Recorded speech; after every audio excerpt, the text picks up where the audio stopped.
Grazie ħafna tal-li ġejtu, nilqakom għat-tnedija tal-antoloġija letteratura imqarba u għallejla ħajkolna serata interessanti u serata sabiħa fej ħan introduċi il-ktib permezz ta' Awtriċi Michela Farrugia li ħatkun qed taqra silta sostanzjali minn dik il-tajra tal-Fred Buttigieg u mbagħad Mark Vella ħajati kommentarju fuq il-ktib kollu in ġenerali b'mod akademiku jagħti l-analiżi letterarja tiegħu. Bħala introduzzjoni fuq il-ktib innifsu. Huwa ktib li ħadgost nagħmlu għaliex fih l-iktar tip ta' letteratura li tinteressani personalment u allura bdejt il-Publishing House din it-tip ta' letteratura. Il-Publishing House hija Dar Camilleri li użajta biex nippubblika anka l-ewwel romanz tiegħi u issa użajta biex nippubblika din l-antoloġija. U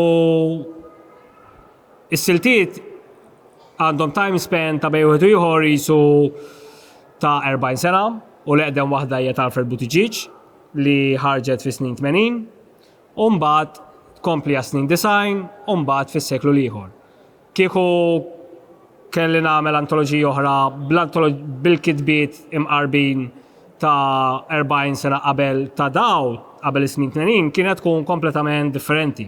Jiġifieri mbagħad tista' tagħmel silta tal-letteratura mqarba fi snin 40, snin 50, snin 60, snin 70 li għandek awturi kompletament differenti, għandek tip ta' letteratura wkoll differenti ħafna u dik tkun antoloġija ovvjament differenti li jagħmel l-ewwel ħaġa fattur importanti li wieħed jikkonsidra fuq din l-antoloġija li m'hemmx ħafna siltiet u mhux faċli issib is-siltiet. U anka jekk tagħmel antoloġija fuq is-snin ta' qabel kollok issib l-istess problema, ma tantx ħassib siltiet għaliex ħafna mill-letteratura Maltija hija pjuttost ħanajdu hekk bil-għaqal jekk qed nieħdu l-oppost ta' imqarba, ġifieri nassumi bil-għaqal u mqarba. Fil-letteratura Maltija hija pjuttost letteratura bil-għaqal tul is-snin. U l-letteratura mqarba hija rari ħafna. Meta għandek letteratura mqarba ġeneralment għandek problemi ta' ċensura, nibdew eżempju Manuel Demek ġie eżiljat u kien jikteb l-ewwel poeżiji anti-imperialisti, l-ewwel poeżiji soċjalisti, kien jikteb affarijiet ftit mhux xi ftit, kien jikteb affarijiet għal dak iż-żmien kienu provokatorji ħafna. Imma daw huma instanzi rari fil-letteratura Maltija. Il-maġġoranza tal-letteratura Maltija ġeneralment hija letteratura bil-għaqal. Aħna kellna din hija ovvjament frott ukoll għal kondizzjonijiet storiċi, ġifieri meta tara setturi oħrajn u l-mentalità in ġenerali f'termini kulturali tara l-istess problemi li ssib fil-letteratura. Problema storika u ideoloġika ta' dak iż-żmien ġifieri kien illi konna taħt l-Ingliżi, konna foqra u l-pajjiż kien pajjiż tal-qamel u n-nies tant kienu disprati biex jkollhom xi ħaġa, forsi jkollhom xi ħaġa żejda, illi il-mexxej, il-kolonjalist kien jitqiegħed fuq pedestal u kien jiġi adurat u kien hemm dik il-kelma Maltija forsi ma nafx li mija eżatt, ma bl-Ingliż ngħidu ingratiation. Tant illi eżempju ma kellekx trade unions għaliex minflok il-ħaddiema jaraw kif ħajamlu biex jingħaqdu bejniethom u jagħmlu trade unions u jaraw l-interessi komuni ta' xulxin. Kellek il-problema li kulħadd jiġġagbina għal xulxin, eżempju fix-xogħol fit-tarsna biex forsi wieħed jintoġob meta fuqu jkollu xi promotion u dat tip ta' affarijiet. L-affarijiet f'Malta mbagħad jinbidlu fil-40s. Mbagħad kellek il-Mintoff fejn mbagħad permezz ta' Mintoff l-affarijiet bdew jinbidlu b'mod maġġel relativament għalina. U l-letteratura Maltija għandha l-istess, mhux għandha l-istess, imma għandha perkors storiku simili ħafna. Ġifieri dik il-letteratura li iddevjat minn norma hija iktar rari milli komuni. U meta hija komuni hija f'perjodi partikolari. Bħal eżempju fis-snin 20 għandek perjodu imqanqal fil-politika Maltija u fl-istess żmien issib ħafna letteratura ġdida, issib il-moviment realista ovvjament, li daw kienu soċjalisti, ħafna minnhom laburisti u kienu jiktbu letteratura realista. U mbagħad fis-snin 60 ma kellek xejn. Ġifieri mbagħad għandek sitwazzjonijiet bil-kontra mbagħad. Għaliex fis-snin 60 minkejja li kellek dak il-ġlieda politika kbira ħafna, letteratura imqarba ma teżistix bażikament.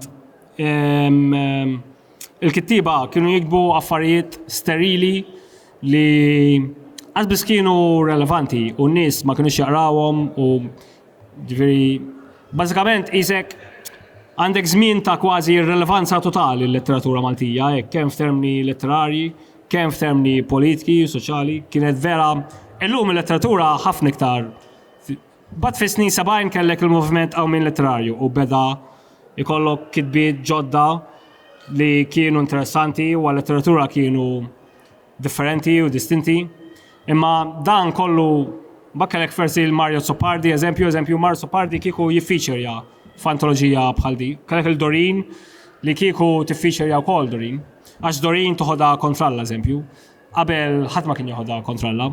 U naħseb Dorin u Mario għal Sopardi l-Mulej uħud mill-ftit poeti li l-ewwel kienu ħaduha kontralla.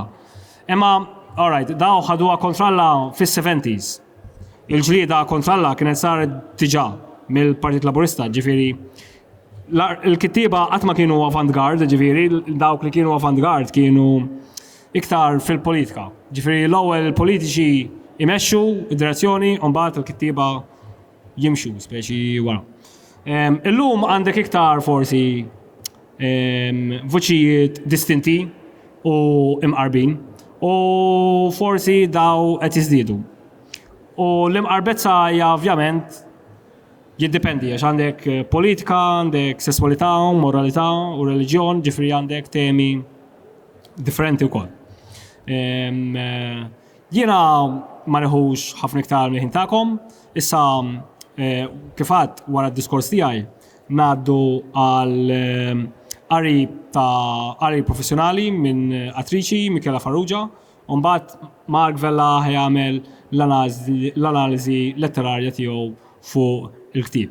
Il-ktieb kif għadd fih il-kittieba imqarbin ta' dawn l-aħħar 40 sena li huma Alfred Buttigieg dik il-tajra u ħanisimgħu s-silta tagħha dalwaqt. U mbagħad għandek Imbit ta' kuljum ta' Giuseppe Stanjo, Emanuel Mifsud, illi flimkien it-tnejn li huma kienu qishom fetħu moviment letterarju ġdid. Il-moviment realista letterarju ħanajdu hekk. Għalija neo-realista dak iż-żmien, għaliex kienu l-unika kittieba li wara ħafna snin bdew jiktbu vera kif in-nies iħossu u jaraw l-affarijiet. B'mod distint għal meta il-kittieb jikteb bil-mod tiegħu kif jara l-affarijiet. Bħal meta eżempju Franz Amut u jikteb Paċivil eżempju u joqgħod jimmoralizza fuq Paċivil u x'jagħmlu żgħażagħ, imma n-nies ma jaħsbux hekk.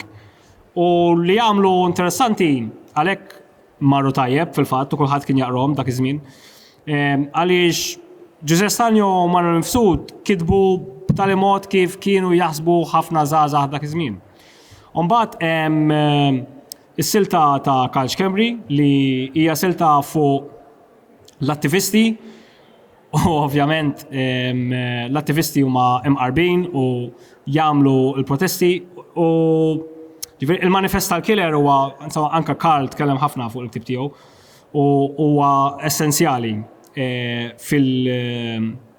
f'antoloġija bħal di. Imma il-kommentarju ta' James De Bono fuq is-silta ta' Karl hija tajba ħafna ġifieri. u jgħid kif silta ta' Carl Schembri tal-Manifest tal-Killer hija vera rappreżentattiva ta' il-gruppi attivisti ta' dak iż-żmien u tista' tirrelata anka ma' żminijiet tal-lum. Mbagħad għandek Lauren Vella li s-silta tagħha hija importanti erba' tikmamar għaliex hija waħda mill-ewwel siltiet fejn hemm relazzjoni omosessuali. L-omosessualità hija rari fil-letteratura Maltija. Naħseb wieħed mill-unika instanzi qabel Lauren Vella ġifieri għax hija espliċita l-koppja ta' lesbjana li hija relazzjoni espliċita u it-tema tal-istorja hija fuq hekk, fuq il-koppja fil-fatt. Imma waħda mill-ewwel referenzi qabel probabbli għax forsi ma niftakarx kollox eżatt. Ma jien li niftakar eżempju ix-xena ta' Liblaħ Oliver Frigieri fejn għandu xena omosessuali u jitfaħħa b'mod impliċitu ħafna nies qas jindunaw naħseb.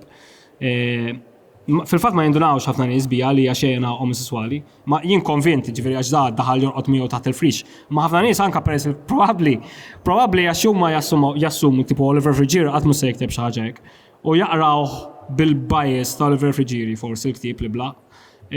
U ma jindunawx li hija xena omosessuali forsi. Naħseb jiena hija underlooked dik ix-xena anke l-importanza tagħha naħseb letterarjament. Insomma, dawk huma s-siltiet kollha tal-antoloġija, l-kommentarji tajbin, kommentarji interessanti u nispera li jogħġobkom il-ktieb. Grazzi ħafna. Insejt nsemmi waħda mill-iktar siltiet importanti, sfortunatament, is-silta tal-Ex Veragera li tkisser sewwi u hija silta li kont oriġinarjament publikajt jien, forsi għalhekk insejt insemmiha forsi għax tkun tant ovvja għalija li nkun qisni nassumi li semmejta b'mod awtomatiku imma ma semmejtix. Hemm is-silta tal-Ex Veragera li tkisser sewwi illi ġiet pubblikata 2009 u kien hemm il-kwistjoni ta' ċensura u eċetera. U ovvjament hija importanti ħafna u hija wkoll silta underlooked ħafna għax anka akademikament għad hemm ħafna min jibża minnha, allura ma jiddiskutwix, allura ġieli jsiru lectures fuq il-letteratura erotika jew letteratura sesswali u li tkisser sewwi ma tissemmix eżempju għax vera għad hawn min jibża minnha bħala dik is-silta. Jien għamilt il-kommentarju tiegħi fuq li tkisser sewwi fil-ktieb. Jien għandi perspettiva moralista tal-li tkisser sewwi għax jiena ma naqbilx mal-perspettiva ta' Desad u hekk dal-bullshit u ta' Michael Foucault li għalija kollu bullshit. Għax għalija Michael xizzob. Desad kull ma kien ġas bnidem sinjur li kien jagħmel ħafna abbuż u kien jarrakkonta l-abbuż tiegħu u he got away with it ġast għax kien bnidem sinjur. Għax kieku kien u għal dik ir-raġuni hemm dilawra warajh għax kien nobbli u hekk. Li kieku ma kienx nobbli Desad probabbli żgur mhux forsi kien ikun ġas wieħed mill-kittieba ħafna kittieba anonimi li hemm fucking mijiet u eluf tagħhom daw ġifieri fis-seklu 18 u 19, kittieba li kienu jiktbu erotic literature u li da hemm mijiet u eluf tagħhom, imma Desad kulħadd jiftakar f'Desad għax Desad kien nobbli u he was bankrolled by his family, ma fil-fatt hemm ħafna mijiet u eluf bħalu u differenti minnu, ġifieri insomma. Imma da kollu jgħid fil-kommentarju tiegħi u ma naħdilkomx iktar ħin, grazzi ħafna, right? Thank you. Dik il-qtajra, Alfred Buttigieg. Dik il-qtajra, kosux, toqgħod taħseb, kemm tinħela liba fix-xejn, dawk il-qtajjar kollha, sabiex fl-aħħar mill-aħħar waħda biss minnhom issib triqta. Mhux sew. Daqsxejn ta' żerrija trid tiġġieled għall-għajxin tagħha minn daqshekk kmieni. Nitfa' ta' żerrija, iċken minn ras tal-abra, traba. Kieku kelli l-sien kont nidej, x'ħażna kellu missieri, kelli qatih ma' minn nissielet, naqdef u niġġielet biex inżomm minn ta' quddiem.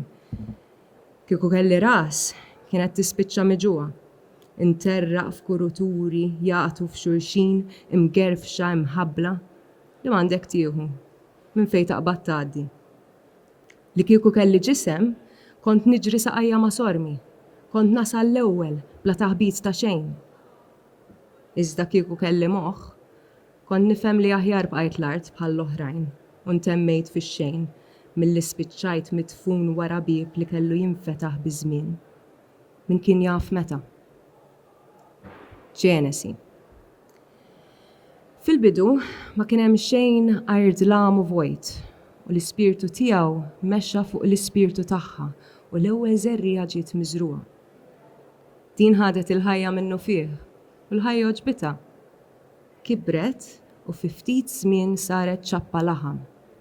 Imma ħassitha ftit imnikta kif kienet, ċkejkna, dajfa u bla sura, kollox kien marsus f'dik iċ-ċappa laħam.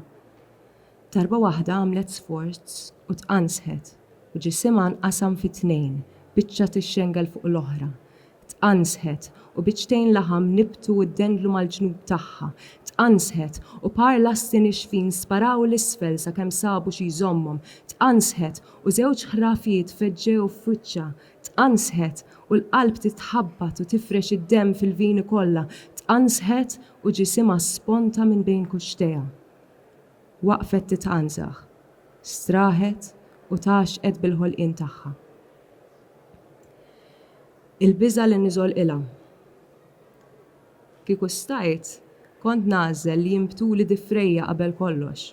Kien ikolli biex niggranfa u biex inżomm milli naqa'. Meta ommi l-Ażiża kienet tieħu ġirja lejn il-kamra tal-banju, kienu jinżluli msarni f'saqajja. B'ħeffa kbira kienet tolli d-dublett, tniżżel il-qalziet ta' taħt u tinxteħed fuq il-loki jisu se jiskappala. Iżda la darba tkun bil-qiegħda, donna kienet tmurila l-aġla kollha. Mistrieħa b'saqajja miftuħin beraħ, kienet tintefa' paxxuta taqra xi gazzetta. Mwerwer, kont inħossa titqanżaħ u nigranfa, inħossa terġa' titqanżaħ u nigranfa dejjem bil-biża' li ma' kull tqanżiħa nista' niżolqilha mal-bewl. X'istajt nagħmel li fnitlob, nigranfa u nħares f'dak l-abies taħti, nistenna minn mument għal ieħor li niżloq u nimbela minn dak l-ilma għal dejjem mingħajr ħadd ma jsib ħiel tiegħi. Il-mera. X'ma titaxxaqx bil-ħolqien? Fejn tista' tważżal iżjed il-perfezzjoni tiegħu. Fl-għamla u fid-dera kont qisni ferħ ta' żrinġ. Saħansitra fl-imġieba kien hemm xepp. Għall-ewwel il-jum kont ngħaddih inċafċaf fl-ilma safi tal-ġuf. Biż-żmien dak l-ilma beda jonqos minn madwari u jinxtorob ġo fija. Bdejt nikber u d-dinja ta' madwari bdiet tiċkien. Ma stajtx nitħarrek, la dirajja, la riġlejja, rasi mdefsa bejn saqajja, xiqtuħ ta' nifs. Fl-eqqel tas-sajf kien jinġabar l-araq mal-qoxra ta' madwari. Kellu riħa tinten, miskin missieri, dawk li l-jieli kollha fl-istess sodda mommi. Madankollu stajt nara xbija tiegħi fih, bħal f'mera. L-ewwel darba li ftaħt għajnejja l-ilma tal-ġuf kien ftit imħarrek. Hekk kif ħarist minn bejn riġlejja, għax minn hemm biss stajt inħares, il-maħt xbija bla sura mċajpra tirrifletti fl-araq. Kont birt biċċa sewwa meta għamilt biżżejjed kuraġġ biex nerġa' nħares. Ma rajt xejn. Il-mera kienet qiegħbet għal kollox. Talba lil Madonna tal-ħlas. O Madonna tal-ħlas Feliċi, int li għażilt dan it-titlu għalik, wedni li tbielt kull saram minn fuq il-qaddejja tiegħek ommi u li żomm il-frott tagħha, jiġifieri lili, f'kundizzjoni tajba. Int li kellek l-għajnuna tal-Ispiritu Santu biex seħlek iġġib libnek f'din id-dinja nitolbok l-ommi taddila kelma miegħu sabiex jagħmel magħha dak li jagħmel miegħek. Ma nistennikx li tagħtiha ħlas bla tpatija għax li ġġib lili fid-dinja diġà hija xorti kbira għaliha. Imma ftakar li meta ommi twellidni tkun għamlet emil sublimi u qaddis. Għalhekk ħarisha fil-ħlas u lili somni sħiħ. Mexxi l-idejn tat-tabib u tal-qabla sewwa fil-ħidma tagħhom u għati rieda biżżejjed lill-missieri biex iżomm il-bot minn ommi f'dawk l-aħħar jiem li għad fadalli fil-ġuf. Jien nafx biżan ħoss meta jersaq leja bima feroċi bħal dak. Missieri bima feroċi. Għandi missieri bima feroċi. Ma jistax jara l-ommi arwina li ma jitirx bruħu ġismu fuqa biex ibabasa bla ebda ħniena. Mistrieħ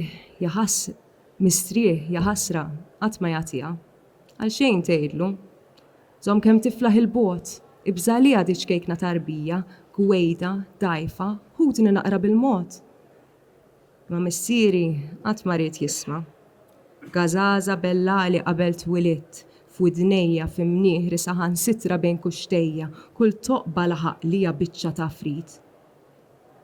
Aħfruli, jekk din l-ewwel poeżija tiegħi hija xi ftit batuta iżda nwiegħdkom li l-qudiem meta nkun kbirt ftit ieħor, forsi nkun tlaqt nimxi wkoll, nkun nista' nagħtikom waħda aħjar. Ħrafa. Mela darba kien hemm tarbija li kienet tgħix f'kamra ċkejkna flimkien ma' qalba, rasa, dirajja, riġlejha u l-bqija ta' ġisimha. Il-jum kollu kienu jqattaw jistennew dik l-imbirka kmajra tinfetaħ, ħajfittxu joħorġu l-barra. Kienu mxebbejn għall-aħħar jistennew, iżda darba it-tarbija ġie ħsieb tajjeb u minnu fih għarfet l-oħrajn bih. U l-qalba oġobha dan il-ħsieb u l-rasa wkoll u l-dirajja u l-riġlejha u l-bqija ta' ġisimha qaltilhom ngħidilkom storja, noqtlu l-ħin. U t-tarbija qaltilhom din l-istorja. Mela darba kien hemm tarbija li kienet tgħix f'kamra ċkejkna flimkien ma' qalba, rasa, dirajja, riġlejha u l-bqija ta' ġisimha. Il-jum kollu kienu jqattaw jistennew dik l-imbirka kmajra tinfetaħ, ħajfittxu joħorġu l-barra. Kienu mxebbejn għall-aħħar jistennew. Iżda darba t-tarbija ġie ħsieb tajjeb u minnu fih għarfet lill-oħrajn bih. U l-qalba oġobha dan il-ħsieb u l-rasa wkoll u l-dirajja u l-riġlejha u l-bqija ta' ġisimha qaltilhom ngħidilkom storja, noqtlu l-ħin u t-tarbija qaltilhom din l-istorja. Mela darba kien hemm tarbija li kienet tgħix f'dil kamra flimkien ma' qalba, rasa, dirajja, riġlejha u l-bqija ta' ġisimha u l-jum kollu kienu jqattaw jistennew dik l-imbirka kmajra tinfetaħ, ħajfittxu joħorġu l-barra, kienu mxebbejn għall-aħħar jistennew, iżda darba it-tarbija ġie ħsieb tajjeb u minnu fih għarfet lill-oħrajn bih u l-qalba oġobha dan il-ħsieb u l-rasa wkoll u l-dirajja u l-riġlejha u l-bqija ta' ġisimha qaltilhom ngħidilkom storja u noqtlu ftit il-ħin u t-tarbija qaltilhom din l-istorja. Mela darba kien hemm tarbija li kienet tgħix f'kamra ċkejkna flimkien ma' qalba, rasa, dirajja, riġlejha u l-bqija ta' ġisimha. Il-jum kollu kienu jqattaw jistennew dik l-imbirka kmajra tinfetaħ ħajfittxu joħorġu l-barra, kienu mxebbejn għall-aħħar jistennew. Issa l-ħbiela ntemmet. Issa li l-ħbiela għoda ntemmet wara dan iż-żmien kollu magħluq hawn ġew, noqgħod fix-xejn u ndur fl-istess roqa. Ja ommi, nistaqsik jien. Ħejjejt kollox kif jixraq twelid tiegħi. Għax kif taf inti sewwa, meta tasal is-sija tal-ħlas imwerra kif tkun, mhux se jkollok il-moħħ taħseb f'xejn. Ħallini immela nfakrek ftit. Iddeċidejt fejn se twellidni, l-isptar jew id-dar. Ħsibt li għal xi qomos tal-ħarir kbar biżżejjed biex nitkeffem fihom ħajja u mejjed. Ħsibt li għal-ħrieqi u għal-bennina ċkejkna fejn ngħaddi l-ewwel jiem. Lestejt li l-kutri tax-xitwa, kalzetti u xugamani. Ħsibt li għal-mamudija, mhux se semmini. It-tabib kellimtu. U fl-aħħar nett, lill-missieri qedtlu biex joqgħod ħdejk waqt il-klass, ħajżomlok idejk u jagħmillek il-kuraġġ li ma naxqux kollox fl-aħħar. Min jaf kieku? Min jaf kieku kelli noħroġ minn ħalqa. Nistira saqajja, nfittex is-sod, nisforza rasi l-fuq sakemm nifqa' l-qafas. Nitħallat mal-ħmieġ maġun fl-istonku, ninħasel fid-demm imtajjar, mill-vini mifquha. Xi ħmieġ, xi dlik, misħuta xortija, għaliex se jkolli nara l-ewwel dawl tad-dinja f'dik is-sura. Noqgħod attent mix-xewka ta' dara, tniggess.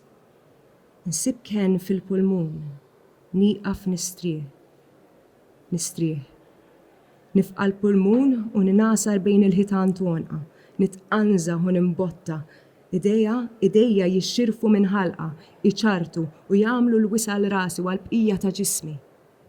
Ja ħasra kemm ikoll imbagħti biex insib id-dawl. Tit wara dik il-battikata kollha, missier jaħsilni mid-demm u mill-ħmieġ. Issa li twilit, issa li ħadd il-ħajja, issa li ninsab hawn fid-dinja erwien daqs qatt qabel. Issa nista' nara, nisma', nħoss, nifhem. L-ebda qoxra m'għadha tkenninni. L-ebda qoxra m'għadha tifridni mill-ġnus kollha, taqtani għalija waħdi. Issa li twilit nista' nara f'x'inhu tajjeb u ħażin għalija, nista' nara f'x'nixtieq u x'ma nixtieqx. Dan kollu, xejn iżjed minn hekk ma nista' nagħmel. Nażel? Ma nistax, għax dak li jgħaddi ma jiġix lura. Mela xejn ma jiswa li ngħid, aħjar kif kont qabel inkien fid-dlam ħadd ma jista' lija. Jew, aħjar issa ninsab ħieles fid-dawl. Dik xorta waħda mhijiex fir-rieda tiegħi li nagħmel dak li nixtieq. Kemm niddejjaq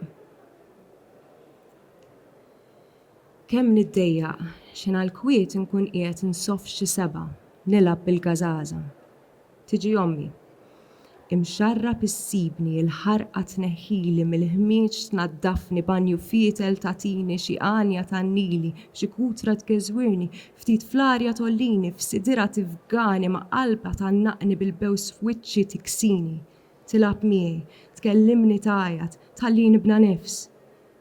Imdardar nispiċċa. Stordut, għajjen, tmellis li rasi, tbennini biex norqod. Kemm pjaċir nieħu x'inha l-kwiet ommi tħallini insoff xi seba' nilgħab bil-gażaża u titlaq. Ħolma. Kont qiegħed bi kwieti f'ġuf ommi, meta nofsni magħmul sibt ruħi misruq. Minita l-oħra ddejt, xeħtuni bla grazzja. Rajt l-ommi f'nofshom, bġufa mċarrat, titbissem. Rajt il-missieri wkoll, ħbiebu, rabatu. Rajtu ċuħ ġodda, jajtu, jaħilfu, jwersqu. Telquni fin-nofs, daruni dawra durella, rabtuni bil-ħbula, kaxkruni mat-toroq, tawni bis-sieq, zebilħuni besquli kemm felħu, ejjew u ddejqu minni. Rajtni mal-art marraq fadira demm. Rajt l-ommi ries għalejja, tiġborni, u miżbla kif kont, tiġħitni f'ġufa. Rajt il-missieri ries għalejja bis-spaga tiddendel ma' msella. Rajtu b'idejn sodi jħid ġuf ommi. Rajt għadira demm tintilef. Rajt l-art timbela. Rajt il-kulħadd jgħib. Rajt sħaba d-dejja, rajt biċċa sħaba. Rajt id-lam. La tikber. Issa la tikber, insib il-min jgħidli. Ħobb l-ommok il-missierek fuq kollox u fuq kulħadd, għax bħalhom f'ħajtek qatt ma jista' jkollok.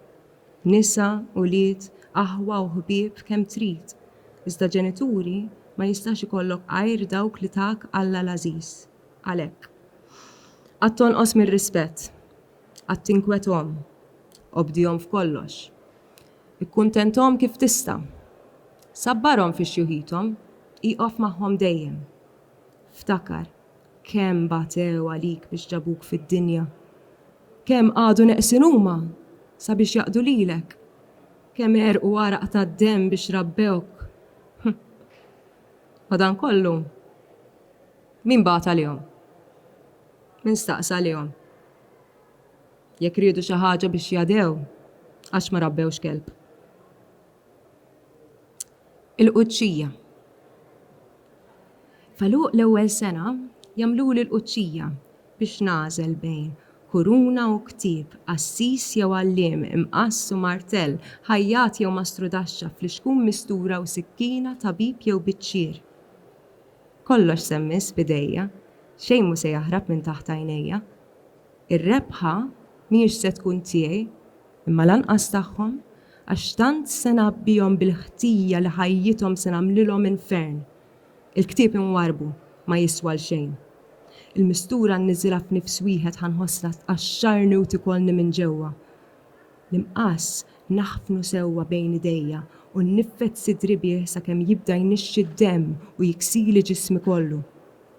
Il-kuruna nitgħallaq biha sakemm il-sieni jittendel il-barra u għajnejja jitberqu jiffissaw f'ħarsithom fuqhom. Bis-sikkina nċarrat il-polz, għajnejja, wiċċi, kuxtejja. Bil-martell intaffilu ġieħ sal-aħħar nifs ta' ħajti. Tinsewx tieħduli ritratt, tkabruh u ddendluh fejn jidher, ożżuh u żommuh dejjem b'tifkira tiegħi. Grazzi.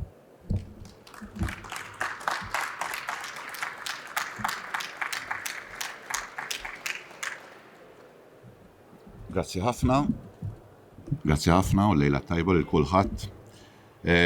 Iktar milli mżommkom xi lecture akademika bħalma sejħilha Mark. Ser nagħmel verament ftit kummenti dwar dal-ktieb li ikkomunikajt ukoll ma' Mark dwaru għal diversi ġimgħat, speċjalment meta kont nibatlu l-kitba tiegħi dwar Emanuel.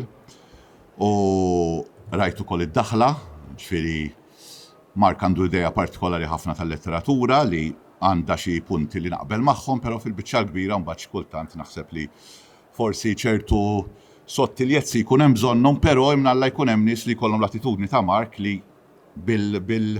bil-prorompenza tagħhom biex nuża kelma insomma mhux Maltija però ġejja mit-Taljan jistgħu joħorġu ktieb bħal dan li huwa mument kulturali importanti fi dak il-punt li nixtieq nagħmel. Jiġifieri l-ewwel nett nagħti prosit lil Mark għal dar Kamilleri. Għaliex f'da żmien ta' kriżi, f'da żmien fejn il-ktieb mhux qed jinbih jew il-ktieb qed isib diffikultajiet, qed naraw pubblikatur ġdid, jiġifieri l-pubblikazzjoni b'xi mod għadha ħajja, il-pubblikatur jista' jinbet u joħroġ prodott li huwa alternattiv, differenti.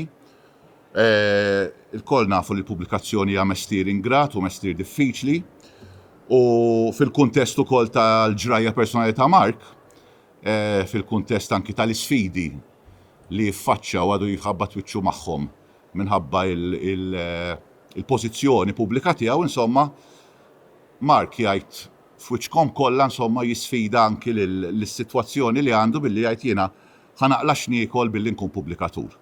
U fil-fatt fetaħ dar Kamilleri għandu xogħlijiet oħrajn li ġa kienu suċċess bħalma nafu Rent Seekers Paradise ġa fl-aqwa żmien. Jiġifieri il-gwerra tiegħu Mark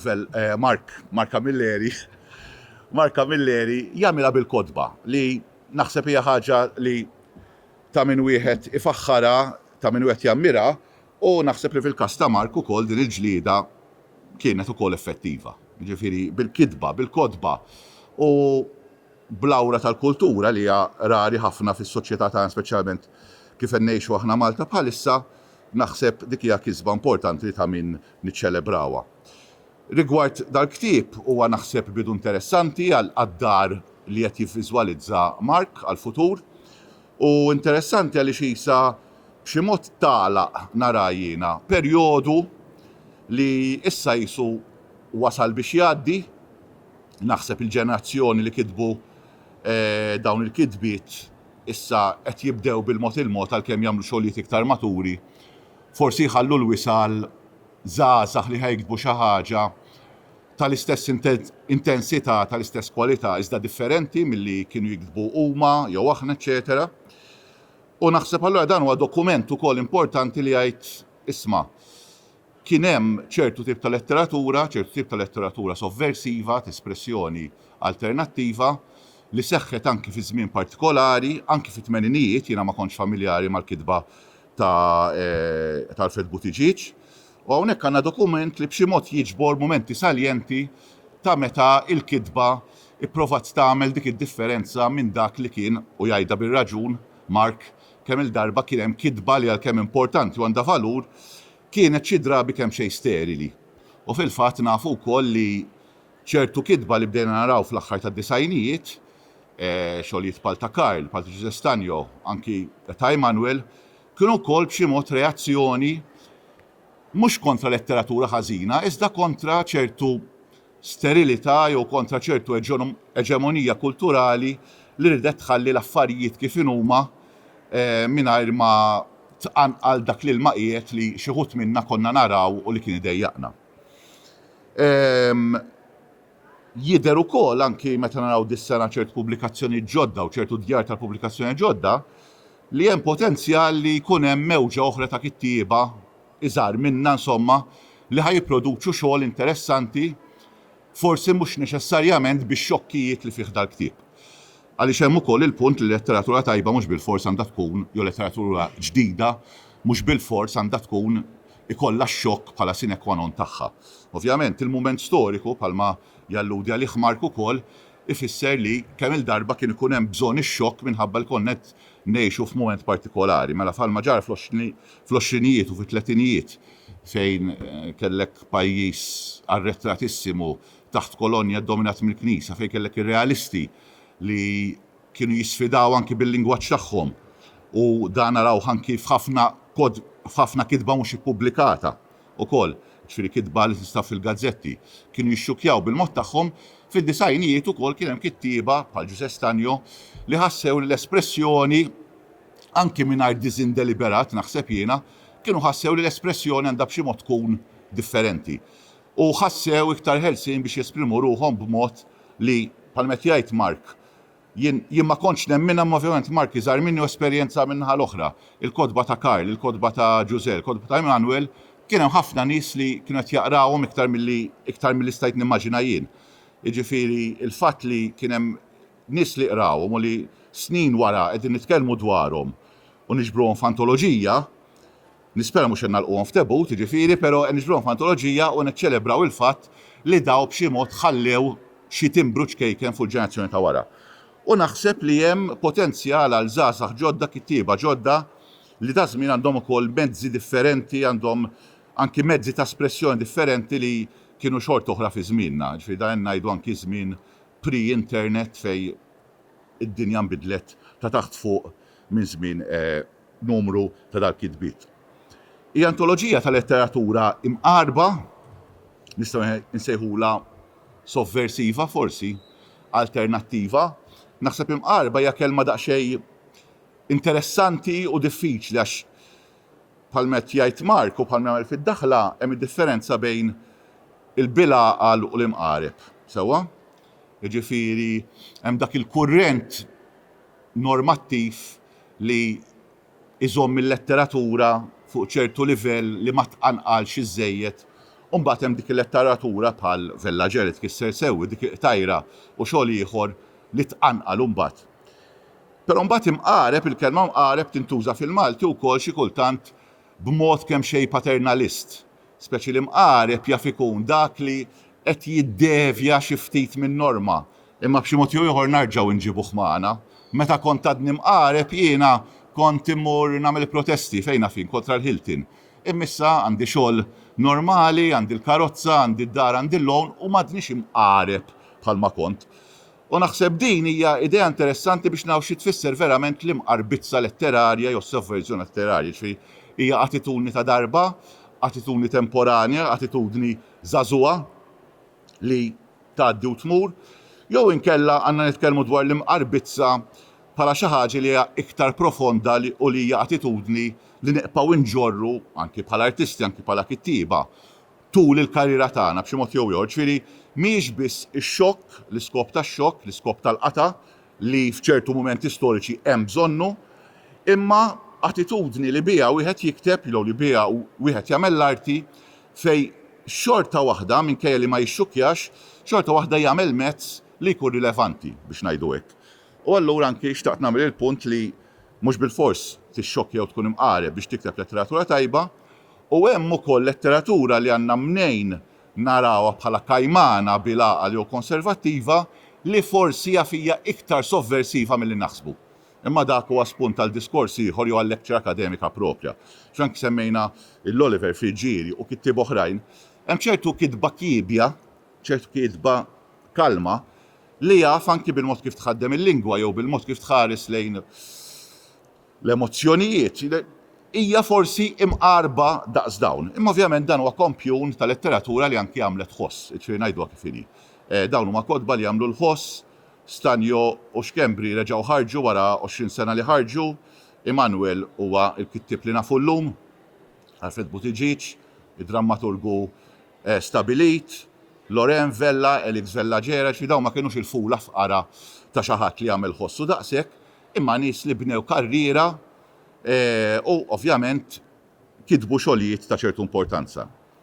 Li hemm interessanti naħseb jien f'dal ktieb li lien ovvjament mill-kitbiet li semmihom Mark u anki l-attitudni li bihom inħareġ il-ktieb. Minkejja li jiena kemm il-darba ma naqbilx ma' Mark mal-mod kif janalizza l-affarijiet, imma ovvjament dak hu s-sabiħ ta' dialettika. Mark li għandu interessanti huwa li biex jitkellem dwar il-letteratura mqarba, iħares ukoll lejn traċċi testwali kulturali li mhux bil-fors huma aċċettati f'sens akademiku, ġifieri semmi il-famużi tapes ta' Dun Viktor Grek ta' Karmnu Tarandu biex niftehmu, ġifieri nies tal-ġenerazzjoni tagħna jafu x'inhuma, iż-żgħażagħ forsi inqas daw kienu dak li jsejħu isu bootleg tape li kienu idur fl-idejn u li kellu xi ħadd u dak kien hemm ħafna leġendi urbani marbutin miegħu min kien li kienet jirrekordjhom. Saħansitra smajt li kienu qed jirrekordjhom il-ħabs waqt li kien priġunier il-ħabs, ġifieri imma ġifieri il-leġendi urbani dwaru abbundaw u ħolqu narrattivi dwar din narrattiva.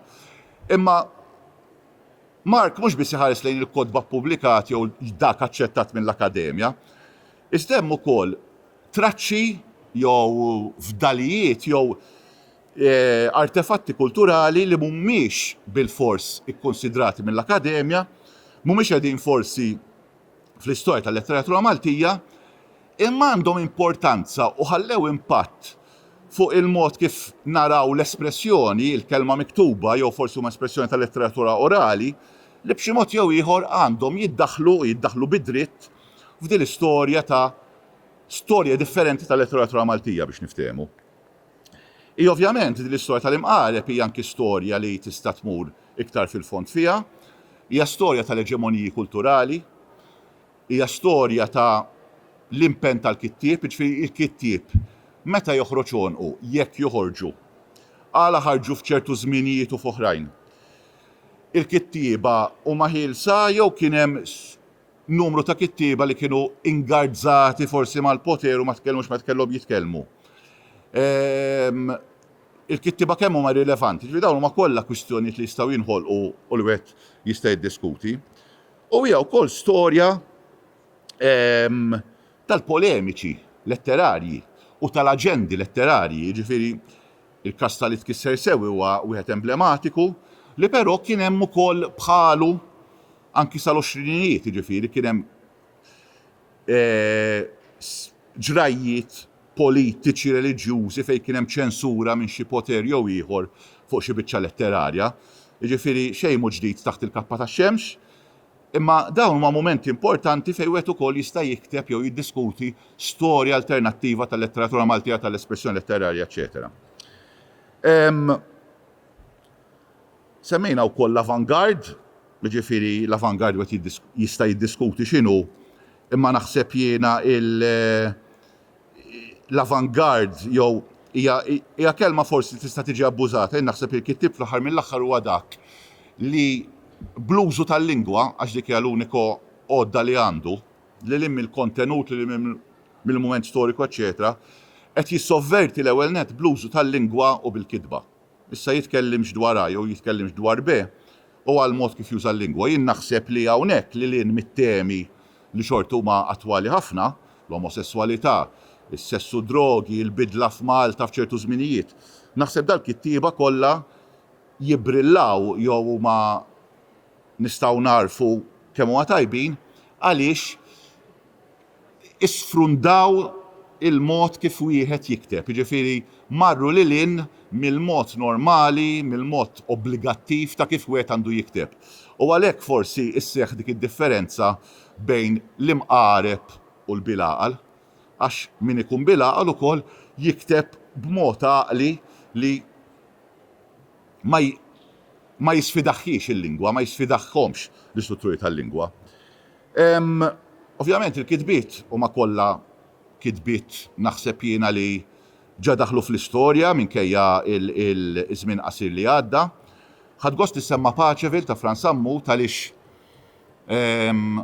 kont naħseb anki bi preparazzjoni għas-serata ta' Karla għada rigward taħt il-kappa tax-xemx li jista' jkun li Paċeville huwa ktieb emblematiku, forsi jekk taqrah issa u taqrah b'għajn kritika forsi tapprezza xi ħwejjeġ tiegħu. Imma nista' nifhem ukoll l-antipatija li kien hemm anki fin-nies ta' żmieni meta ħareġ ta' dal-ktieb li ovvjament ġibidna bit-titlu imma ddiżappuntana bil-kontenut, imma mhux għax huwa ktieb, mhux għan nitkellem dwar il-kwalità tal-ktieb, imma li verament kien hemm dak ix-xokk aħħari fejn il-ġenerazzjoni Paċeville li huwa titlu ta' ktieb ieħor ukoll verament ma kienx mifhuma u verament ma identifikajniex dal-ktieb li b'xi mod kien iktar qed jikkastiga jew jiskandalizza ruħu biż-żożija ta' dak il-mikrokosmu tant interessanti li kien Paċeville ta' żmienna. U li ovvjament imbagħad ħadna r-ruħ meta rajna Sarasu, meta rajna l-Stanju, eċetera. Hemm mbagħad ovvjament kitbiet importanti ħafna ta' Vella Ġera, Felix Vella Ġera u ta' Loren Vella wkoll li ma jipparteċipawx f'dak il-mument tax-xokk ngħidlu ta' disajnijiet, imma li imorru dak il-pass oltre għax speċjalment fil-każ ta' Loren, imma fil-każ ta' Felix, naħseb hemm maturità letterarja wkoll li tmur lil hinn mix-xokk, jew li tmur lil hinn milli titkellem dwar il-mument storiku partikolari. Speċjalment fil-każ ta' Loren, anki b'referenza għal xogħol bħal huwa Marta, fejn hemm idea organika ħafna tal-sexual politics biex ngħidulha hekk, insomma, tal-ġeneru li hija anki frontiera oħra li fil-letteratura Maltija ftit biżna. Dawk huma l-kummenti tiegħi fil-qosor, jien naħseb li dan huwa mument importanti ġifieri, mument importanti li jgħid nisma' il-letteratura waslet f'mument fejn nistgħu niċċelebraw dak li kisbet, nistgħu nħarsu l-qudiem lejn kisbiet oħra mhux bil-fors bix-xokk imma b'maturità b'aktar wisa fil-kontenuti, b'aktar libertà biex nimirħu anki stilistikament. U naħseb dan huwa ktieb li għal min ma xtraħx wen ngħid għall-fira kollha ta' min ikolkom għaliex huwa dokument importanti tal-aħħar deċenni tal-espressjoni letterarja fejn kellha l-kuraġġ tmur lil hinn minn dak li s-soltu qed jikteb u li forsi ma jħallix l-effett li qed jixtieq. Xi prosit lil Mark, prosit lil Dar Camilleri, prosit lil kittieba li qegħdin inklużi fl-antoloġija. Grazzi tal-li ġejtu, imma naħseb ħatati l-aħħar kelma jentu xek.